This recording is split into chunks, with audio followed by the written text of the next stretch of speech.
만해선시의 구심과 원심이라는 제목으로 말씀해 주시겠습니다. 다시 한번 박수 부탁드립니다.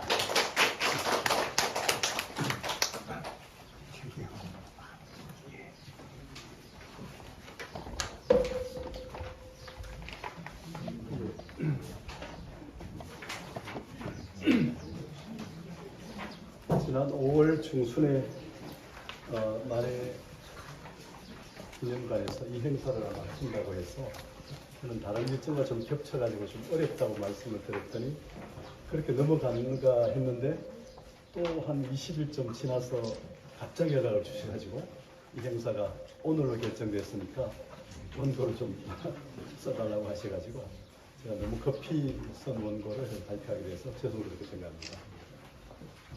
만해 기념관에서 만해 선시를 이렇게 만해 선시에 대해서 발표하게 돼서 기쁘게 생각합니다.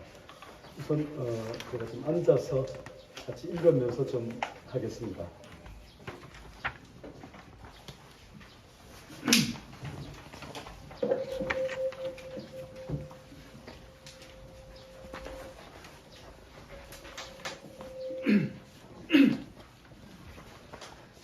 제가 금년에 이 땅에도 그 만해 선사 얘기를 할 기회가 좀 많아져서 만해 선사의 고향인 그 충남 홍성 그 결성향교라고 하는 향교는 지방 공립대학이라 했겠죠.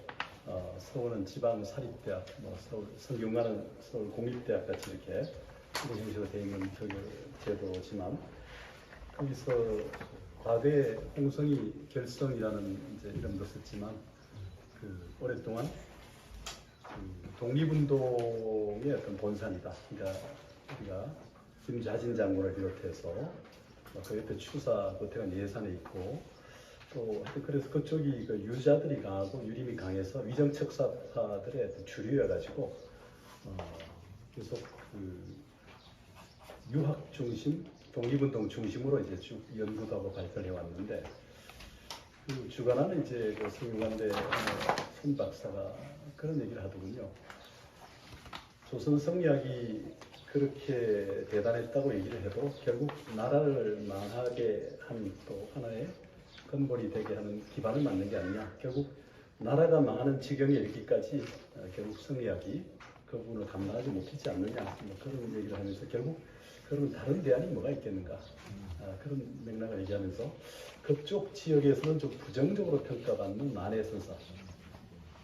어릴 때부터 고향이 그렇잖아요. 어릴 때부터 집안부터 출자부터 여러 가지를 좀 부정적으로 얘기하고 부정적으로 들어왔던 그 지역에서 결국 만해라고 하는 인물이 이제 세계적인 인물이 되고 국제적인 인물이 되면서 이제 만해를 다시 불러와야 되지 않느냐, 만해를 다시 호명해야 되지 않느냐 이런 반성이 내부적으로 있어서 만해에 대해서 좀 발표를 해달라는 얘기를 듣고 무슨 2번 정도 했습니다. 한 달에 한 번씩 1년에 한 7번 정도를 하고 만해 관련 책을 평전이든 하나 쓰달라는 요청을 받고 하게 되어서 만해 선사 글을 또 만해 글을 보게 됩니다. 제가 오늘 발표를 맡은 주제는 송준영 주간 선생님의 요청에 따라서 좀 만해 선시를 한번 살펴보자 그런 생각으로 만해 선시의 구심과 원심이라는 제목으로 제목을 한번 붙여봤습니다. 주어진 시간이 있고 제 원고가 길지 않으니까 좀 필요한 부분을 좀 읽으면서 조금 나가보겠습니다. 대개 우리는 만해 선사를 하면 출가자니까 법호가 좀 헷갈릴 수 있는데 원래 용운당입니다. 용운. 그리고 본명은 봉환입니다. 그리고 만해는 이제 시호죠. 시인으로서 또는 아호라 볼 수도 있고요.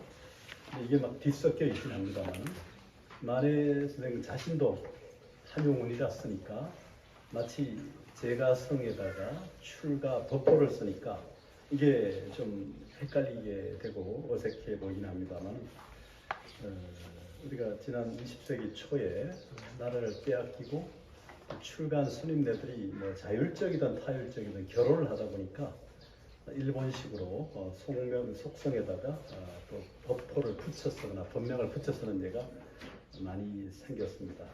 그런 전통이다 보니까 요새 일반 제가자들도 학자들도 자기 본래 성에다가 아호를 붙여 쓰는 경우도 많지 않습니까? 우리가 조지훈 이렇게 알죠? 사실은 지훈 조동탁이지 않습니까? 뭐 서미당 이렇게는 안 써도 미당 서정도 이렇게 쓰지만 그렇게 쓰는 뒤섞여서 섞이는 예가 많고 또 서로 그렇게 알려져서 그렇기도 하고 또 아호만 가지고는 잘 전달이 안 되니까 성을 붙여가지고 이렇게 조동탁보다는 조동탁 이렇게 찾아가려면 역시 뭐 고려대학교 대학 연구실을 찾아가야 알지 고려대학 학생들이나 알지 밖에서 전부 조지훈 이렇게 알리지 않습니까? 이런 것처럼 만해도 한용운 이렇게 되면 용운이 본명이고 성이 한신가 이렇게 생각을 하는데 원래 봉운당 용운당 봉안이죠. 여러분 대학로가 아니라 원각사 아시죠? 탑골 원각사에 가면 용운당 봉안 선사 피가 있습니다. 행장 피가 가보시면 좋을 것 같고요. 그러면서 만해라는 이름이 왜 나왔을까 하는 생각을 해봤습니다. 만자는 일만 만자이고 또 절만자로 만해 자신이 쓰기도 합니다만 만해는 아무래도 시인, 독립운동가, 선사라는 이 세 가지 어떤 정체성을 가진 인물로 살았고 그렇게 불려져 왔습니다. 그러니까 우리 한국의 문학예술사, 독립운동사, 불교 사상사에 남긴 발자취를 하나로 묶기가 어려워서 우리는 거의 쉬운 그냥 만해로 얘기하면 만해는 시인이다, 독립운동가이고 선사다 이렇게 되게 부르게 됩니다. 근데 결국 우리가 만해라는 이름으로 귀결되는 것은 모든 물들이 바다에 가서 하나가 되듯이 또 그래서 만해는 온 바다이고 또는 절바다 되게 불교 전통에서 설림, 교회라는 말을 쓰죠. 선의 숲이고 교회의 바다 이렇게 해서 바다는 화음에 선은 숲속으로 비유합니다만 그런 의미에서 이제 만해는 굳이 말하면 시인이자 소설가라는 의미에서 문학인이고 선사이자 불교 사상가라는 의미에서 철학자가 아닌가. 다시 말하면 이 세 가지 시인, 독립운동가, 선사라는 호명을 두 가지로 줄이면 역시 철학자와 문학인이 아닌가 하는 생각이 듭니다. 그래서 오늘 발표도 문인으로서의 만해와 성녀로서의 만해, 철학자로서의 만해가 만나는 지점이 결국 선시라고 하는 이름으로 만날 수 있고, 그리고 그 만해의 선시의 그 구심과 원심. 저는 이제 가끔 요새 그렇게 설명을 많이 하는데요. 삶이라고 하는 하나의 원이 있다면 그 삶의 원의 이론상 속에 하나의 구심이 있고 원심이 있죠. 구심으로 수렴되려는 측면과 원심으로 확산되려는 측면이 우리 삶은 함께 공존한다 생각합니다. 그렇게 볼 때 교계도리와 경례도리 이런 의미도 이제 함께 맞물려 갈 수 있다 생각하는데요.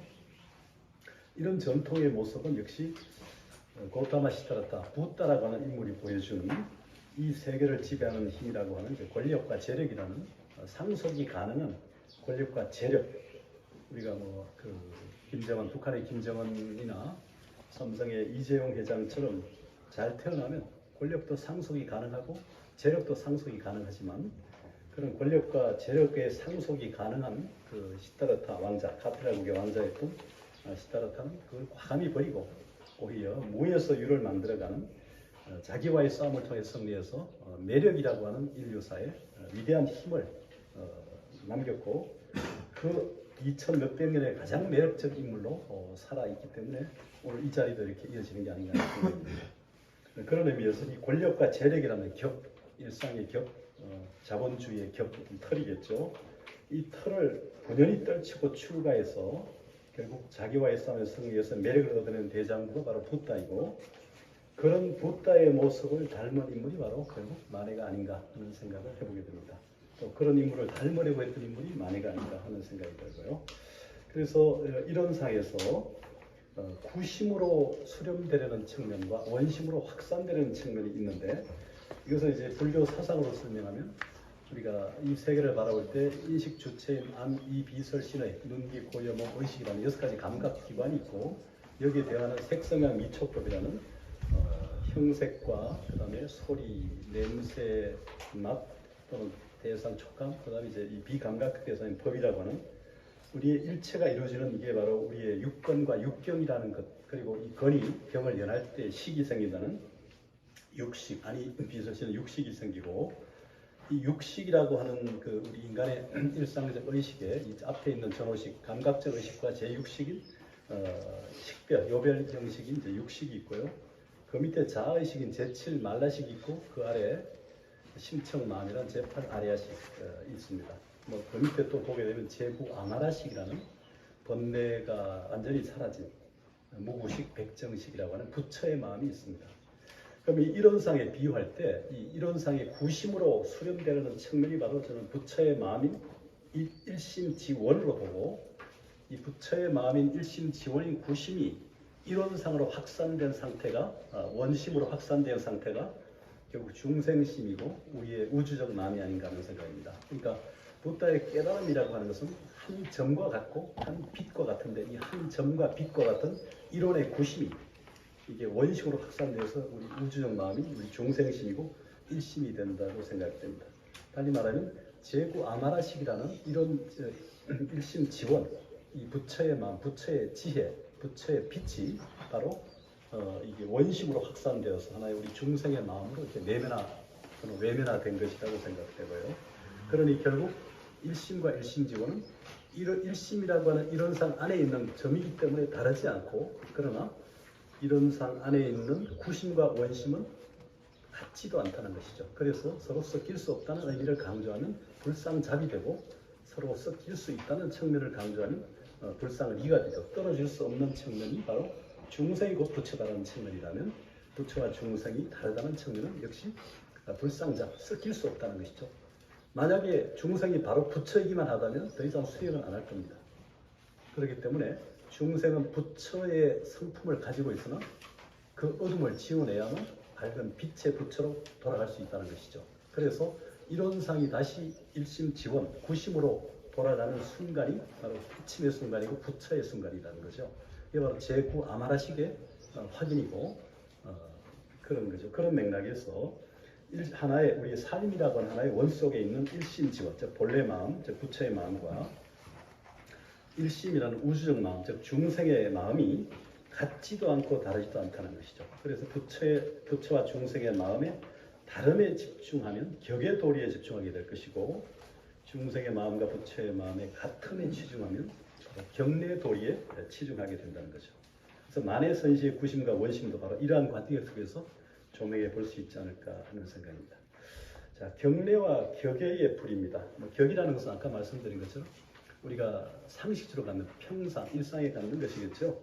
뭐 사회적 지위라거나 어떤 경제적 지위라거나 이런, 그래서 그 격, 일상의 격, 아까 얘기한 뭐 권력과 재력과 같은 우리의 자본주의에서 가장 가치로 얘기하는 이런 격들을 뛰어넘는, 그러니까 격식이나 관례로 표현된 일상의 격을 뛰어남이 바로 격예라면, 이를테면 시비나 옳고 그름, 유무, 같고 다른 동의, 안팎인 내외 이런 상대 범주로 지는 우리의 현실을 넘어선 절대 지평을 대개 격예라고 할 수 있을 겁니다. 그래서 이 경내라고 하는 정도와 사물로 표현된 일상의 격을 이제 경내라고 한다면, 이게 바로 우리가 말하는 이런 시비, 분별, 동의, 내외 이런 상대로 이루는 평소의 마음, 평상의 마음에 대한 상대 지평, 이게 이제 아무래도 그 경내라고 했을 겁니다. 근데 도리가 뭐냐 할 때, 도리란 말을 원효 대사는 상당히 중요하게 얘기를 하는데요. 우리가 이제 보편성과 타당성, 어느 시간과 어느 공간을 넘어서는, 그러니까 시공을 뛰어넘었어도 이게 절대성을 갖는 진리와 달리 도리라는 것은 일반적 타당성을 가진 것을 가리킵니다. 그래서 부분적 타당성 내지 제한적 타당성을 가진 일리, 하나의 일리와 보편성과 타당성이 무리한 전무한 무리와는 다른 겁니다. 그래서 도리는 일반적 타당성을 지닌 이치를 의미하고, 선이 추구하는 격의 도리와 선시가 담아내는 경내 도리는 둘이 아니라는 생각입니다. 그래서 격의 안팎과 격의 선은 결국 격을 떠나서 존재하지 않는다는 것이죠. 격을 세우기는 하되 격을 떠나지 않는다는 겁니다. 그래서 반언어의 언어, 탈언어의 언어를 보여주는 선과 파사유의 사유, 비사랑의 사랑을 보여주는 선시는 같으면서도 다르고 다르면서도 같다는 것이죠. 선과 순시는 일상의 언어를 넘어선다는 점에서 상통하고 일상의 사유를 넘어선다는 점에서 소통한다고 생각합니다. 이와 달리 일상의 언어와 비일상의 언어와 공존하면서도 일상의 언어와 비일상의 언어를 넘어서는 점에서 불통하기도 합니다. 만해의 시는 임의 침묵과 시무장 산시, 흩어진 시, 흩어진 그 모은 시입니다. 그다음에 선시로 흔히 분류됩니다. 제가 가져온 저기 책에도 만해 사상실천 선양의 편에 실려 있는 기준으로 따지면 주 1번에 나온 것처럼 한문선시 163수가 실려 있는데 우선 그것을 대상으로 했습니다. 이 시를 살펴보면 그의 선시에는 생사초월과 살활자제의 선법, 성성적적과 도노무심의 측면의 선지가 담겨 있다고 생각됩니다. 생사초월과 살활자제의 선법의 측면은 제가 우선 의리와 충절의 시들로 좀 분류해봤고요. 성성적적과 도노무심의 선지는 이제 독금, 홀로 없는 독음, 입구의 쇠금, 입구의 이제금자의 얼퍼름하고 통하는데 독금 또는 도금과 돈석은 그의 오도시 이렇게 몰록 이렇게 풀려난다는 거죠. 바람 부는 소리에 저 위에 물건이 떨어지는 소리에 이제 깨닫는 은하대오처럼 성하대오가 되겠죠. 그런 의미의 시들로 대응된다고 생각합니다. 생사초월과 살활자제로 분류하는 의리와 충절의 시입니다. 우리 만해 희음관에 들어오자마자 왼쪽에 안중근 선생의 이제 시가 실려 있고, 만해는 이제 동시대 인물 중에 도마 안중근 같은 동엽의 나이가 같습니다. 갑장이죠. 그 다음에 단재 신치호 1년 연상입니다. 그리고 매천 황현은 훨씬 더 24년쯤 연상입니다. 만해시의 구심은 선법이었고 선법은 생사를 뛰어넘어 살아의 자제를 구현합니다. 1910년 8월 29일에 대한제국이 사라졌습니다. 아까 우리 이건배 선생님이 8월 29일 태어나셨다 했는데 8월 29일은 우리가 나라를 빼앗긴 경술국치의 날이죠. 경술병탄, 폭금피탈의 날이고 만해 선사가 입적한 날은 6월 29일이죠. 두 달 차입니다. 1910년 8월 29일에 대한제국이 사라졌습니다. 그래서 독립운동과 항일운동이 본격화되는 대일항쟁인가 시작됩니다.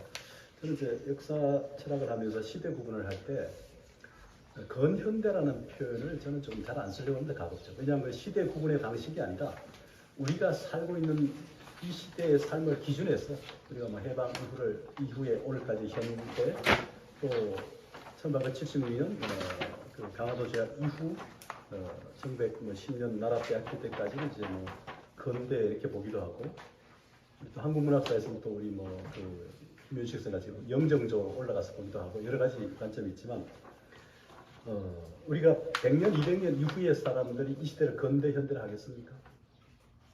그렇지 않죠. 그 시대 구분이 아니라 임의로 표현하는 것에 지나지 않거든요. 그 시대 구분은 각자가 역사를 어떻게 보는가를 보여주는 중요한 관점인데, 그래서 저는 이제 고대, 그 다음에 뭐 굳이 말하면 이제 고려, 뭐 중세라고 해서 중세, 그 다음에 이제 역사학계에서 보는 게 건세, 조선을 볼 수 있고요. 조선시대. 그 다음에 이제 근대로 보는 부분이 이제 우리가 흔히 얘기하는 이제 오늘인데 이 시대를 저는 대한시대라고 명명을 하고 싶고요. 그렇게 하고 있습니다. 1897년에 고종이 어떤 간에 청나라의 그 울타리에서 벗어나서 민족 자결주의 영향 속에서 이제 대한제국을 선포하지 않습니까? 근데 그게 1910년에 나라를 빼앗기거든요. 그러면 그 이후를 우리는 계속 학계에서 뭐 일제강점기, 뭐 식민지 시대 이렇게 부르는데 요새 역사학계나 이런 쪽에서는 고려시대 몽골의 침탈에 의해서 그 시대를 대몽항쟁기 이렇게 원간섭기 이렇게 부르기도 합니다만 그러니까 우리 역사의 주체를 우리 스스로를 포기하지 않고 세운 채 명명한다는 거죠. 마찬가지로 저는 1897년 대한제국 건국부터 오늘까지를 대한시대로 명명을 합니다. 대한시대. 자, 왜 대한이냐? 한국이 아니고 대한민국은 물론 이제 대한이라는 말, 대한민국이라는 말 이미 독립신문에 나옵니다만은 남북이 분단된 이후에 첨예하게 좌우 대립을 지금도 하고 있죠. 그래서 많이 섞여 있는데 오히려 1897년부터 1910년까지를 대한제국기, 1910년부터 45년까지를 대일항쟁기, 그리고 45년 8.15부터 우리가 통일까지를 남북 분단기 이렇게 명명합니다. 그 안에 대한시대 안에 3기로 지금 나눠져 있는 거죠. 그러니까 통일 이후에 국호를 뭘로 할 거냐. 이게 이제 우리가 합의가 필요한데 동대 윤명철 명예교수 고구려사 전문가는 북경올림픽 직전에 그 삼성 세리문고에서 우리 민족은 전통적으로 한을 썼으니까 그리고 중국이 우리를 가장 두려워했던 시대가 고려니까 한고려로 하자. 이게 이제 그분의 유일한 제가 알기로 국호 이름입니다. 통일 후에 통일한국으로 할지는 알 수 없으나 다시 고려로 가기도 어려울 것이고 그러니까 코리아를 포기하지 않는 한 검색 시대에 한고려도 고민해 볼 필요가 있고 그렇게 볼 때 그 통일 기점까지를 대한시대로 명명하자는 겁니다. 그런 맥락에서 독립운동과 항일운동에 본격화된 대일항쟁기가 시작이 되는 게 이제 1897년, 1910년 요 점이라는 거죠. 간제신치호는 만주로 망명을 이제 가서 독립운동에 헌신하다가 리순, 여순 감옥에서 생을 마칩니다. 도마 안중근은 조선 총독 이등광무를 할빈을 죽이고 리순 감옥에 생을 마치죠. 매천 황현은 국권 피탈의 현실에 대응해 자결을 합니다. 자결할 점에 남긴 시에서 사람으로 섬기기 참으로 어렵구나 하고 이제 자결을 합니다. 하지만 만해는 죽지 못하고 이들과 같이 살아서 이들을 위무하는 시를 씁니다. 만해는 평생 안중근을 만나지는 못했습니다. 아마 블라디보스토크 만주기행실에 만날 수 있었던 것 같은데 거기서 이제 죽음에 직면하고 그래서 그걸 만나지 못했는데 도마 안중근을 위해서 시를 한 편 남기고 있고 이 시가 그러니까 만해기가 왼쪽에 실려 있죠. 만석의 뜨거운 피 열말에 담요 한 칼을 벼르매니 서리가 날려 벼락소리 갑자기 밤 정막을 깨치니 어지러이 불꽃 튀고 가을 하늘 녹네. 자, 이런 그 안중근에 대한 우정의 시 한 수를 통해서 그 현장, 거사 현장의 하얼빈의 거사 현장의 정신을 잘 묘사하고 있습니다. 최근에 김훈의 하얼빈이라는 소설이 많이 읽히는 것 같은데 그런 대목도 연상이 되고요. 이 남한산성에서 우리 김상은과 누구죠? 두 사람이 항복을 권유하는 측면과 대결을 촉진하는 그 양면을 함께 생각하는 대목이 느껴지는데 만해는 매천의 영정 앞에서 아마 이 시를 읽었던 것 같은데요. 그 시가 바로 생사초사 팔할 자제에 대한 만의 결의가 나타나 있는 것으로 보입니다. 의리에 나아가 나라 위에 죽으니 만고의 그 절개 꽃피어 새로우니 다하지 못한 한은 남기지 말지니 그 충절 위로하는 사람들 많으니 이 천대라는 표현을 통해서 그 원문은 각주했습니다. 매천은 아마 만해는 매천의 무덤에 가서 이 시를 읽은 게 아닌가 추정이 되는데요. 매천의 선비로서의 순국을 높이 여겼고 이 시에 그것을 온전히 담아내고 있습니다. 의리에 나아가 죽은 매천의 절개는 만고에 새롭게 꽃피울 것이라고 확신을 합니다. 그러면서도 누구나가 나지 못한 한을 남기지 말고 나라 위에 무엇이든 다하라고 역설하고 있는 대목이 보입니다. 미당 서정주 시인도 만해 한 시에 대한 시집을 내면서 여기 해설을 붙이고 있는 부분이 있습니다. 그 다음에 단제신치호는 1919년 3월 1일에 대한인들이 김이 독립선언 직후에 대한매일신보에 죽어도 죽지 아니한 말이라는 사설을 씁니다. 그 나라이 비록 망하였으니 그 이민이 오려 있으면 망하였으나 그 나라이 망치 아니하였다 할 것이며 그 사람이 비록 죽었으나 그 정신이 끊어지지 아니었으면 그 사람이 죽지 아니했다 할지니 사람마다 정신을 분발하고 실업을 권면하며 애국심을 양성하여 2천만 인의 2천만 마음으로 하여금 한 사람의 마음과 같이 담겨하여 천리 밖에 멀리 있어 얼굴도 서로 보지 못하고 말도 서로 하지 못하여도 그 행하는 일과 그 사상을 일치하게 할진대 그냥 100만의 조련한 군사도 좋게 두을 것이 없고 천척의 갑장한 군함도 좋게 부를 것이 없으니 동포들은 힘쓸지어다라는 사설을 남기게 됩니다. 이 대목과 연계해서 결국 단제는 그 인민이 오히려 있으면 그 정신이 끊어지지 아니하였으면 그 행하는 일과 그 사상을 일치하게 할진대라는 독립국가라는 외형을 상실했다 할지라도 죽어도 죽지 아니한 나라요 죽어도 죽지 아니한 말이라고 위무하고 있습니다. 이런 맥락에서 만해는 같은 맥락 속에서 보여서 이제 시조 13편 중에 첫 번째 시와 다섯 번째 시가 바로 그런 맥락에서 보이는데요. 이순신 사공 삼고 얼지문덕 마구서마 파사금 높이 들고 남선 복마하여 볼까. 아마도 님 찾는 길은 그뿐인가 하노라. 또 그래서 님 찾는 일을 지속하고자 합니다. 또 15편에서 물이 흐르기로 두만강이 마를 건가, 매가 솟았기로 백두산이 무너지랴, 그 사이 오가는 사람이야 일러 무삼하리요 하면서 님 찾는 일의 필연성에 대해 역설하고 있는 대목이 보입니다.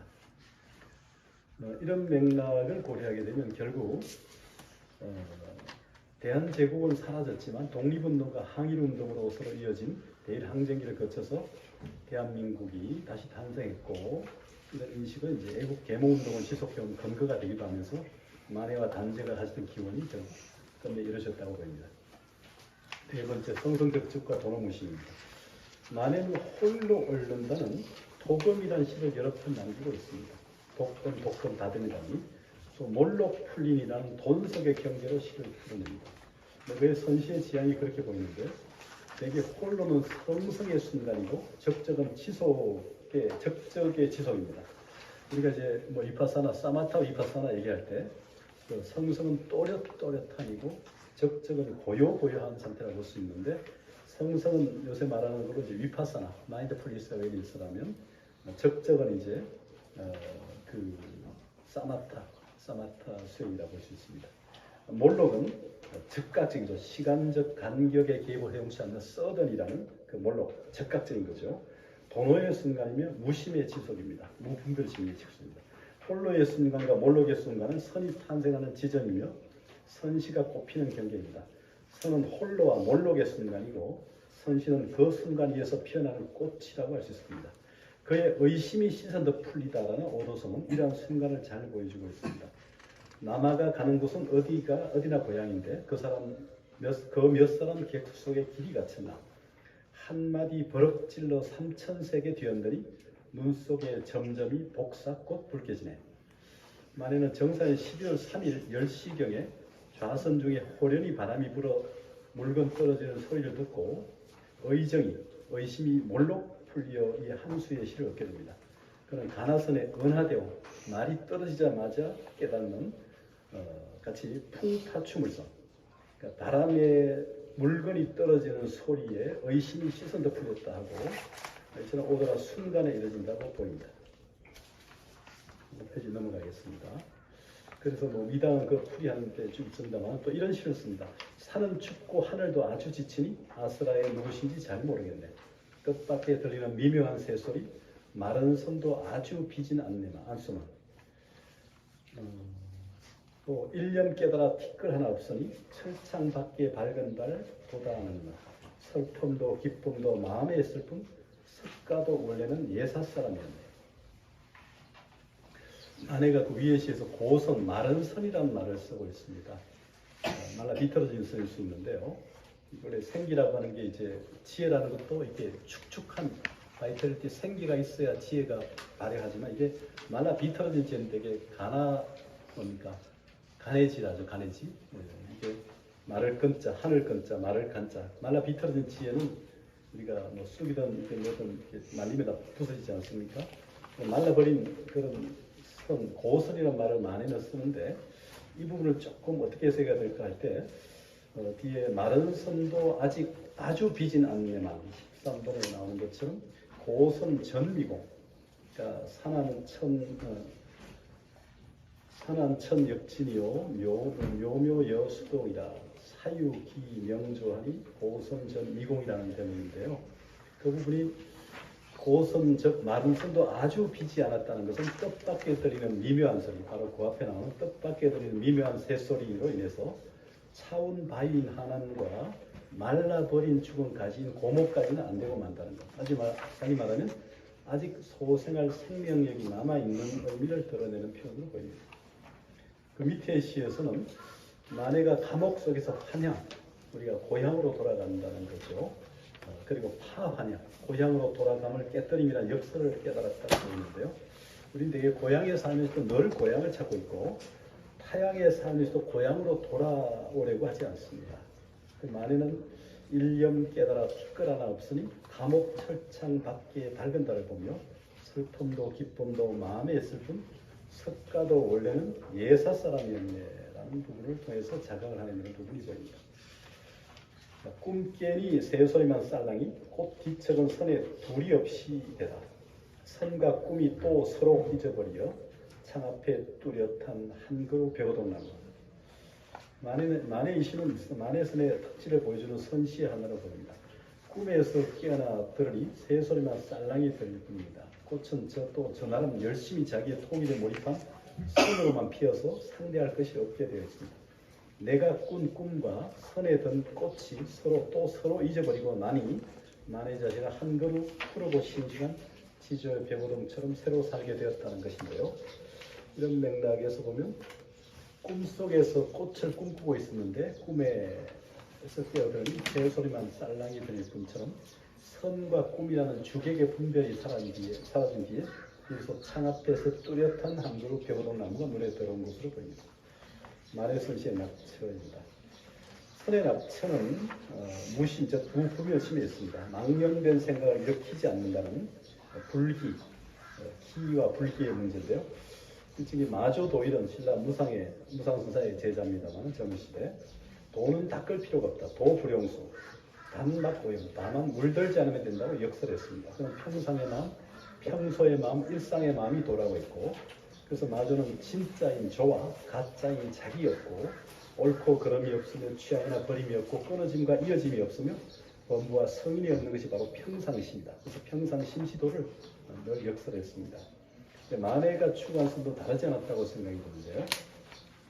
만해의 선시의 공적 지향도 역시 반언어의 언어, 탈언어의 언어를 보여주는 선과 타사유의 사유, 비사랑의 사랑을 보여주는 선시는 같으면서도 다르고 다르면서도 같음을 지향하는 것으로 보입니다. 언어로 된 선시는 반언어의 언어, 탈언어의 언어를 통해 타사유의 사유, 비사랑의 사랑으로 그 낙처를 드러냅니다. 이 시도 물줄기는 외딴 꽃에서 멀고 종소리에 대수 푸른 실이다. 견성이 이미 된 줄 알지 못하여 오히려 사물을 처음 보는 듯 보는. 선이 추구하는 맑음은 본래 마음의 호명이자 소원입니다. 이 시는 오로지 선으로 통일되어 열린 마음의 눈으로 모든 사물을 바라보고 있습니다. 그리고 그것이 마치 처음 보는 것처럼 무심의 눈으로 그려지고 있습니다. 마치 견성이 이미 된 줄 알지 못하여 오히려 사물을 처음 보는 것 같다. 선이 지하는 무분별, 무집착, 무소의 끝에서 이루어지는 맑음이 주는 감동이 잘 드러나 있습니다. 이런 측면이 바로 선시가 뿜어내는 비언어의 언어, 비사랑의 사랑으로 보여주는 낙처를 알 수 있습니다. 또 만해는 음등영이라고 하는 그 시에서 선성이 것이 또다시 부끄럽구나라는 대목에서 부끄럽다는 말을 쓰고 있습니다. 싸늘한 밤 창에 불빛 물처럼 흘러 거기 어린 불 그림자 누워서 본다. 불빛도 불 그림자 못 미치는 것, 선성인 것 또다시 부끄럽구나. 자, 미당은 이런 얘기를 합니다. 그는 한 선성으로서 정신 숙명을 천지의 영혼을 비추는 책임의 등불로서 그런 주인 노릇하는 노릇으로 깨달아서 살고 있지만 알 수 없어요. 시의 마지막 구절에서 거칠 줄을 모르고 타는 나의 가슴은 누구의 밤을 지키는 약한 등불입니까? 하시며 보인 것처럼 그것이 약한 것임을 가끔은 부끄럽게 여기고 지내왔던 듯한데 등불 그림자를 보며는 시상을 가지고 감옥 속 겨울밤에 누워있을 때에도 또 그 약함을 되풀이해 부끄러워하신 것으로 보인다. 이렇게 보고 있는데요. 또 이런 말도 합니다. 이런 통안의 부끄러움을 모조에 비친 등불과 그 그림자를 이중으로 옆에 보면 간절히 느끼고 계셨던 걸로 보인다. 어느 만큼의 비유에 말하자면 붙잡혀 우리 안에 갇힌 사자의 부끄러움 같은 부끄러움으로서 말이다. 그리고 이 부끄러움은 우리 민족사 그것을 두고 서인 것으로 보인다. 이 한탄은 시인 황매천이 한일합병 때 자살을 점 남긴 시에 사람으로 섬기기 참으로 어렵구나라고 하시던 구절과도 일맥상통한다고나 할까 이렇게 보고 있습니다. 역시 만해는 선사하면서 생사초월과 살아야 자제의 살림살이를 온전히 보이지 못함에 대한 부끄러움이 있었던 것으로 이해됩니다. 그는 비록 성성적적과 도노 무심에 이르렀으나 매천과 단제와 도마와 같이 목숨을 초계처럼 던지지 못했습니다. 이 시에서 선성인 것 또다시 부끄럽구나의 그 부끄러움은 아마 이러한 자신의 살림살이에 대한 부끄러움으로 이해됩니다. 그러나 그것은 만해 개인의 부끄러움만이 아니라 그 시대를 살았던 또 다른 시인 윤동주의 부끄러움, 자화상에서 나온 것처럼 그 우리들의 그 부끄러움과 우리들의 부끄러움으로 전이됩니다. 이처럼 만해 선시의 낙처는 선사로서의 성성적조가 도는 무심과 생사초월과 살할 자제의 각품이라고 생각됩니다. 그러면서 그는 이 두 낙처의 괴리에서 오는 부끄러움을 지닌 시인이었다고 보입니다. 그 부끄러움은 인간적인 면모이면서 우리들 자신을 돌아보게 하는 본래적인 면모이기도 합니다. 만해선시의 구심은 격의 도리에 겨냥되고 원심은 경내의 도리에 닿아 있습니다. 이 때문에 우리는 그를 선사이자 신이라고 부를 수 있을 겁니다. 만해의 시는 바로 이런 양면성을 가지고 있고 결국 선과 선에서 이런 관계에 있지 않는가 하는 생각이 듭니다. 예, 발표 마치겠습니다.